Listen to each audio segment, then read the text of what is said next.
কিরে চুমকি, এখন তো হোটেলে এলে তোর কোনো সিরিয়ালই পাওয়া যায় না।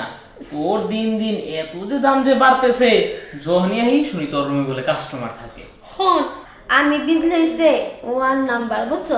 আর সব কাস্টমারে এত মজা দেয়, কাস্টমাররা আমাদের ছাড়া কারো কাছে যাইতেই চায় না। শোন বিজলি, এই আমার হাত ধরে কিন্তু তোর এই হোটেলে আসা, ঠিক আছে?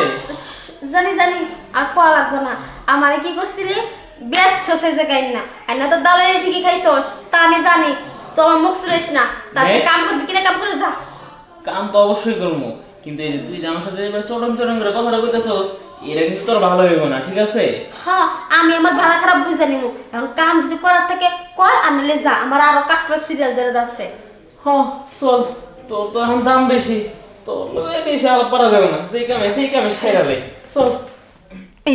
এই যে দিলি তো 12টা বাজাইয়া। হ্যাঁ বুঝছি, আমার যেটা আর হয়ে গেছে, আমার দ্বারা এখন আর রইব না। ঠিক আছে জায়গা, আবার কিন্তু কালকে আইতাছি, একটু আমগুলো একটু সুযোগ সুবিধা দিস। ভাই মানে বিজলি রুম এটা? হ আপনি বিজলি রুমে গেছিলেন? হ আসলে বিষয়টা কি, আমি তো নতুন এই হোটেলে কখনো আহি নাই।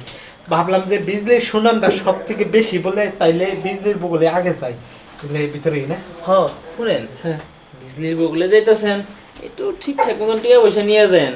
ও কিন্তু ওর মালদার পার্টি ছাড়া কিন্তু ওর কাজ টাজ করে না। মানে কয়দিন আগে প্রবাস থেকে আসছি তো, আসলে কি জানেন ভাই, বউরা গেছে গা বিদেশ থাকতে।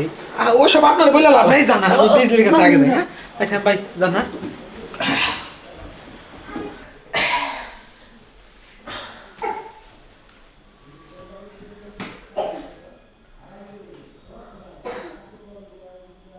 আপনি বিজলি না গো?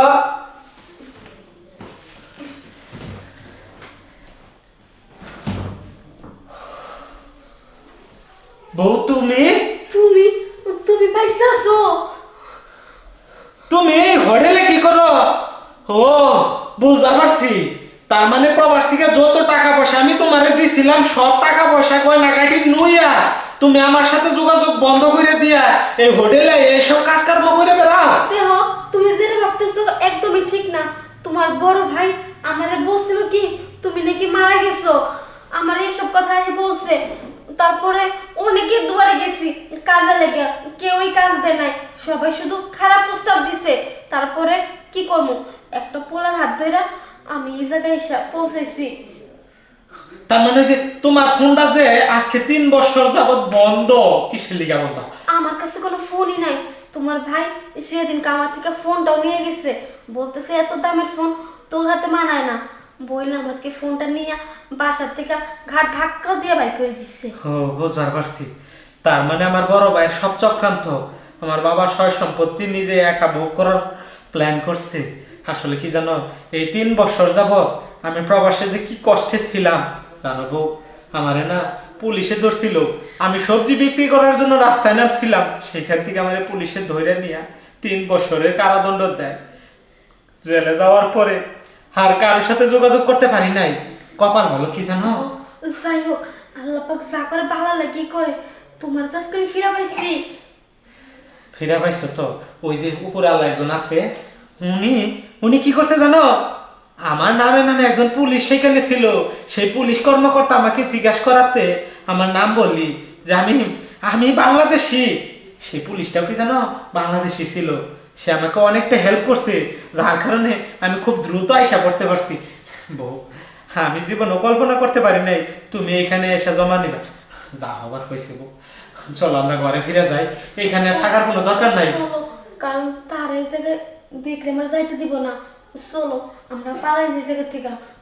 চলো। শোনো, তোমার শরীর স্বাস্থ্যটা একটু খারাপ, নিচের মাংসটা একটু বাড়ুক, তারপরে সন্তান নিও, বুঝতে পেরেছো? আচ্ছা বাবা। আমি আসি এখন। আচ্ছা কিছু খাওয়া দাওয়া করে যান বাবা। যেটা খাওয়া সেটা খেয়েছি, আচ্ছা মনটা ভরে গেছে। আচ্ছা বাবা। যাই, তুমি জানো না রে ও ভ্রান্ত মন। বুঝলাম না, আমার শরীরে মাংস কি কম আছে, নিচেও কি মাংস কম আছে? নিচে মাংস বাড়লে বাবা কইছে বাচ্চা নিতে। আমি আজকে আসলে তারিতে চেক দেব আমার নিচে কি মাংস কম।